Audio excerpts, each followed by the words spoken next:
Hello, this is Elaine Sugar, award-winning children's program facilitator and overall supporter of children's dreams. Welcome to the Empower Teen Self-Esteem podcast. We bring you ideas and resources that help teens shine and help ease parents' minds.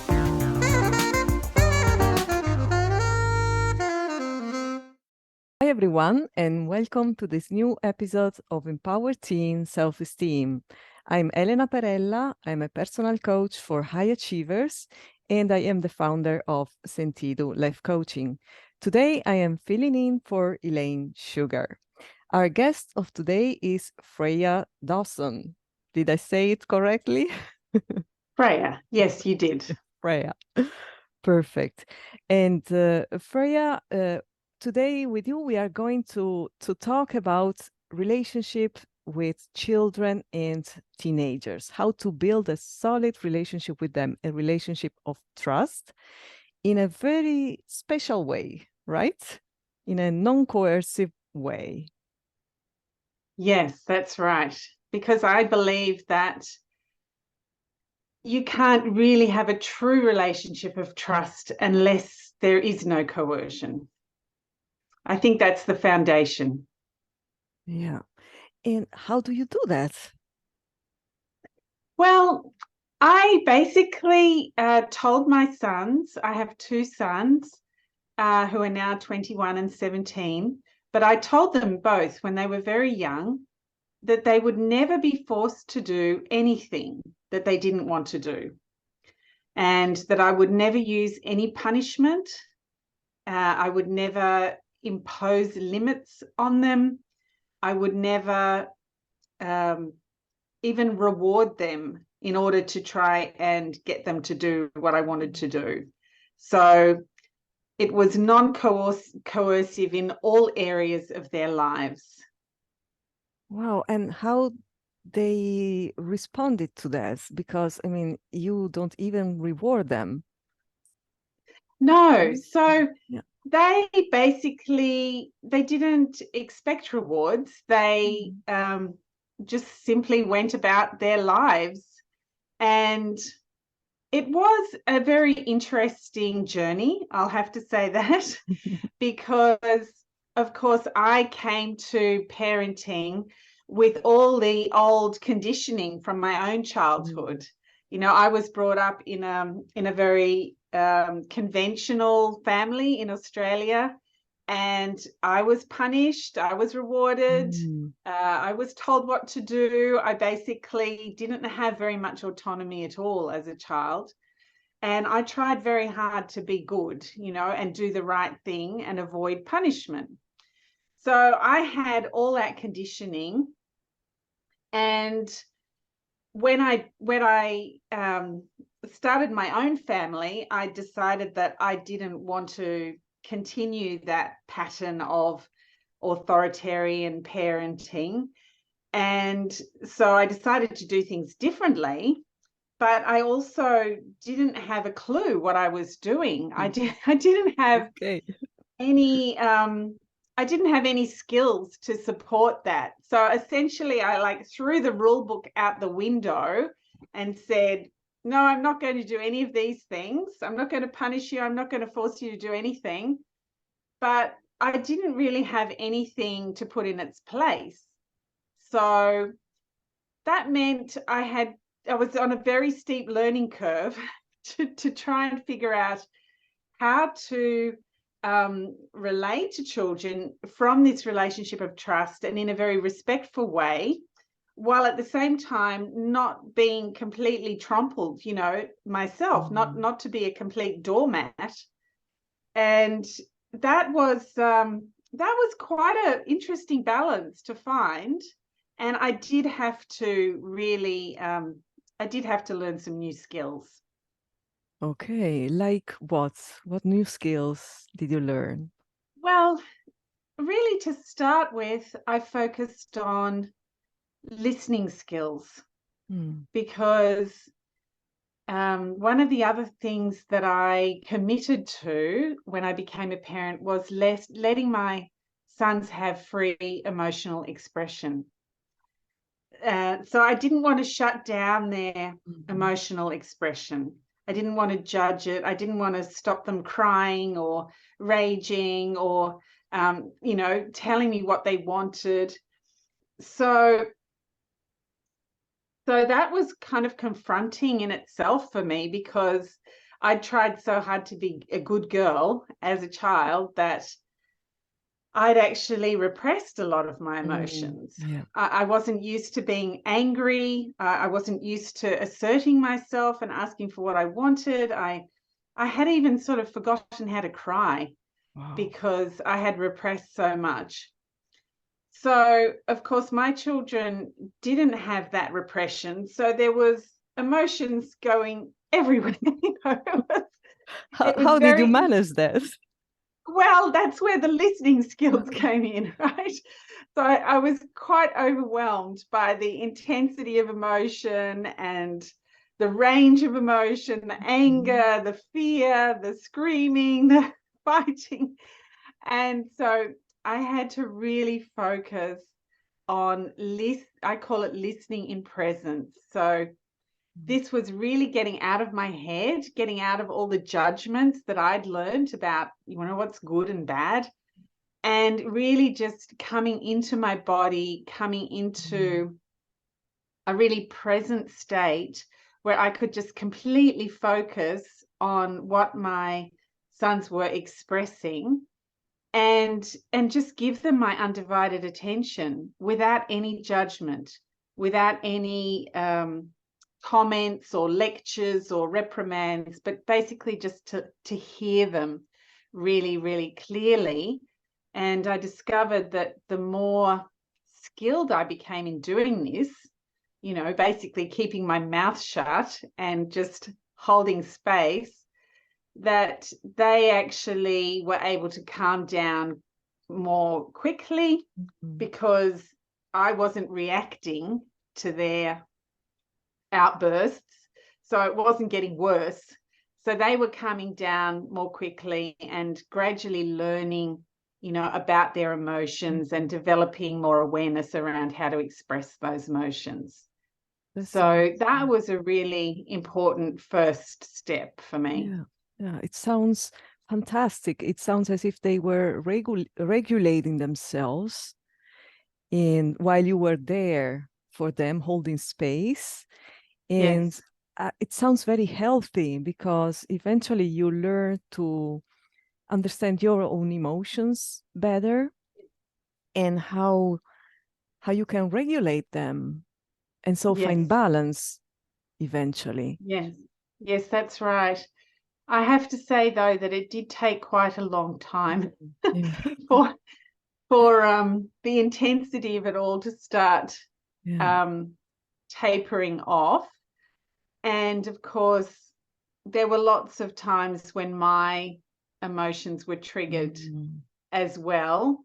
And so I was learning about my emotions and regulating and expressing my emotions alongside my sons, because I really didn't have that emotional intelligence because I'd repressed so much as a child. So it was really very much a matter of us sort of learning alongside each other, and it was a process that went on for quite a long time. But I think the results I'm very pleased with, because it all feels very clean when you don't have that level of judgment or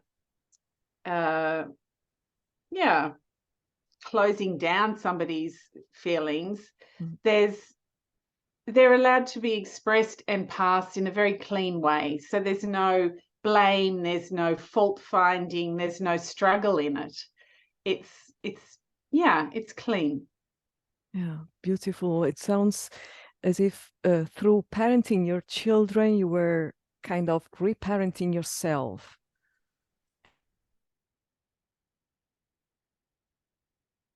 Very much.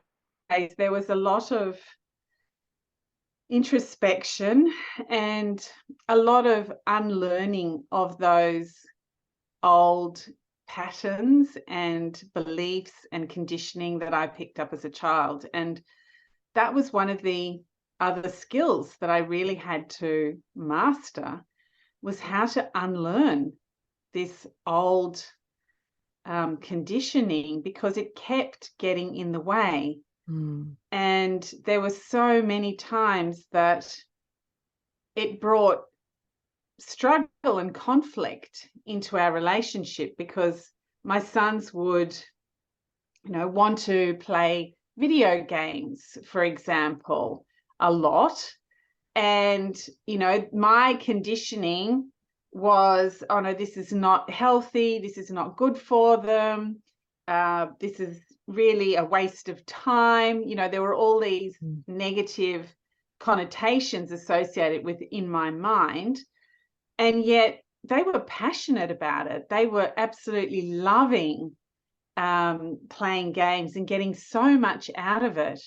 So either we were going to be in conflict like all the time, or I was going to have to examine and investigate my beliefs around video gaming. And one of the skills I used was, it's called The Work, taught by a woman called Byron Katie. And she teaches this process of self-inquiry, where you identify what you're believing about a situation, such as, video games are unhealthy or something like that.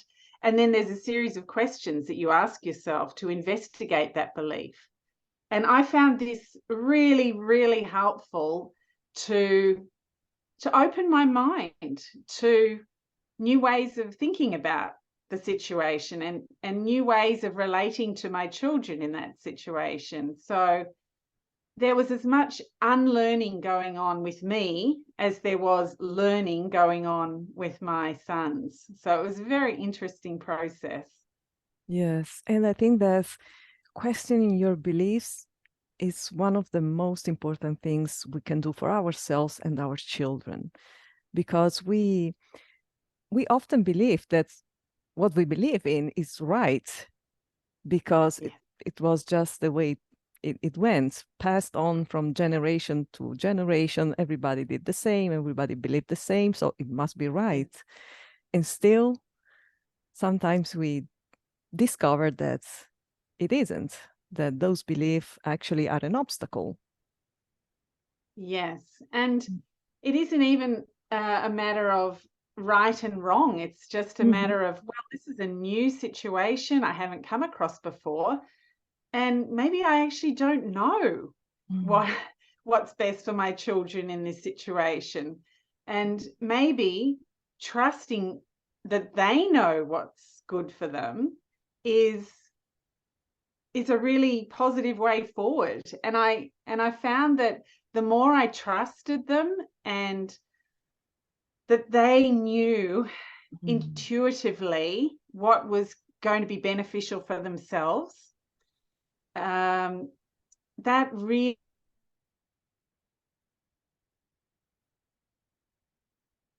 that they knew that I wasn't judging them all the time, that I wasn't fighting what they were doing, but in fact that I was trusting their judgment and seeing how it was developing, was a really beautiful way to be in relationship with them.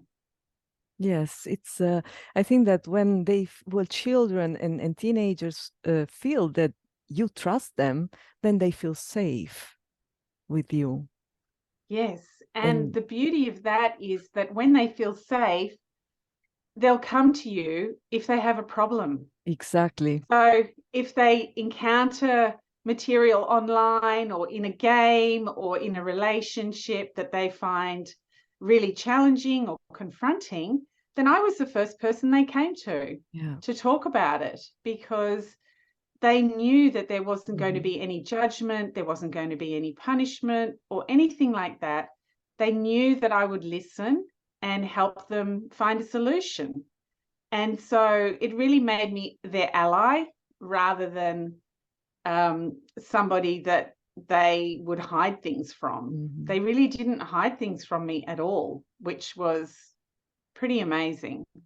Yeah, it is. It is. Yes. And so you solved problems together with them, also in a creative way. Yes, and that was really a crucial part of the skills that I learned, was this creative problem solving, because of course there are going to be conflicts, because what I want and what they want don't always go in the same direction. Yeah. So we had to have a process for sorting out our conflicts.